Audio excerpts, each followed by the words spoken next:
না 20 বা 21 সাল হবে। আমি একটা রেস্টুরেন্টে আমরা গেছি দুর্গাপুজোয়, রাতে 3টের সময় ঢুকেছি, সম্ভবত গড়িয়াহাটের বেদুইন ঢুকেছি।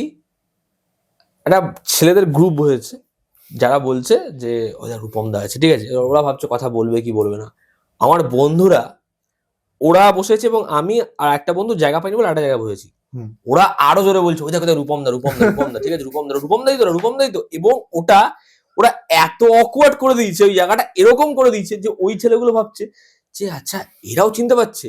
আমার বন্ধুরা লিটার এরকম করে একটা ছবি তুলবে এরকম করে গেল ওরা। আমি বলছি আমার বন্ধুরা, একটা ছবি আমি দেখলাম, সেটা ভালো লেগেছে আমার। এবার কেউ আমাকে বলছে যে রূপম দা কেমন লাগলো, আমি বললাম ভাই আমি তো রিভিউতে বলবো। আমার বন্ধুরা ভালো লেগেছে, ছবিটা তো ভালোই লাগেনি আমার, ঠিক আছে, আমার ভালোই হতে লাগেনি। ধরো সিকান্দার যদি আমার যে আমি অভিষেকের সাথে দিলাম আলাদা, অভিষেক ও তো সিনেমার এডিটারই। সিকান্দার এমনি কারোর ভালো লেগেছিল যারা গেছিল না? ওটা তো সিকান্দার আমার কোনো বন্ধু দেখেইনি, কিন্তু যদি হলে কোনো বন্ধু থাকতো বলতো তো হেভি লেগেছে, তোমাকে বলে দিত রূপম তো হেভি লেগেছে।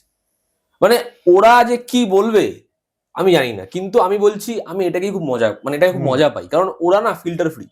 ওরা হচ্ছে অকাত দেখা দেখি, রূপম তোর ভিডিও দেখেছি ভাই পোষায়নি, ঠিক আছে, এইটা বলতে পারে। আবার এরাই 100K হলে আমি জানিও না কিছু, কখন হয়েছে সকালবেলায় 12টা 1টায় উঠছি ঘুম থেকে, আমার বাড়িতে কেক নিয়ে চলে এসেছে। তো আমার বন্ধুর গ্রুপটা ছোট, মানে আমার এমন না যে প্রচুর বন্ধু আছে, মানে 4-5 জন বন্ধু। আমরা ক্লাস 5 এর বন্ধু সবাই।